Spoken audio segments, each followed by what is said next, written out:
കോയമ്പത്തൂരിലെ ഇരികൂർ എന്ന ഗ്രാമത്തിലാണ് ഞങ്ങളിപ്പോൾ ഉള്ളത്. നമുക്ക് വേണ്ട ദൈനംദിന വസ്തുക്കൾ മുതൽ വിവിധതരം തുണിത്തരങ്ങൾ, ഇലക്ട്രോണിക്സ് പ്രൊഡക്റ്റുകൾ വരെ തുച്ഛമായ വിലക്ക് വാങ്ങാൻ സാധിക്കുന്ന ഒരു വലിയ ഹബ്ബ് തന്നെയാണ് കോയമ്പത്തൂർ. എന്നാൽ ഇവിടെ വിചിത്രമായതും അധികമാരും കണ്ടിട്ടില്ലാത്തതും കേട്ടിട്ടില്ലാത്തതുമായ ചില വിപണികളും കാണാനുണ്ട്. അത്തരത്തിലുള്ള ഒരു വിപണന കേന്ദ്രമാണ് ഇരികൂരിലെ 10 രൂപ വെജിറ്റബിൾ മാർക്കറ്റ്. ഇവിടുത്തെ സവിശേഷത എന്ന് പറയുന്നത് 10 രൂപയ്ക്ക് ഏത് തരം വെജിറ്റബിൾസും വാങ്ങാൻ സാധിക്കും എന്നതാണ്. കോയമ്പത്തൂർ സെൻട്രൽ റെയിൽവേ സ്റ്റേഷനിൽ നിന്ന് 18 കിലോമീറ്ററും ശ്രീചിത്ര എയർപോർട്ടിൽ നിന്ന് 13 കിലോമീറ്ററും ആണ് ഇരികൂരിലേക്കുള്ള ദൂരം.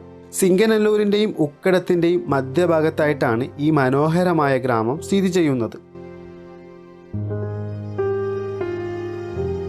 എന്നെങ്കിലും ഒരിക്കൽ നിങ്ങൾ കോയമ്പത്തൂരിലേക്ക് ഒരു യാത്ര ചെയ്യുകയാണെങ്കിൽ തീർച്ചയായും ഇരികൂറും സന്ദർശിക്കേണ്ടതാണ്. പറ്റുമെങ്കിൽ സൺഡേ മാർക്കറ്റുള്ള ദിവസം തന്നെ ഇവിടം സന്ദർശിക്കുക. അപ്പോൾ പുതിയ സ്ഥലങ്ങളിലെ പുത്തൻ കാഴ്ചകളുമായി വീണ്ടും കാണാം. കൂടുതൽ കാഴ്ചകൾക്ക് വേണ്ടി നമ്മുടെ പേജ് ഫോളോ ചെയ്യുക.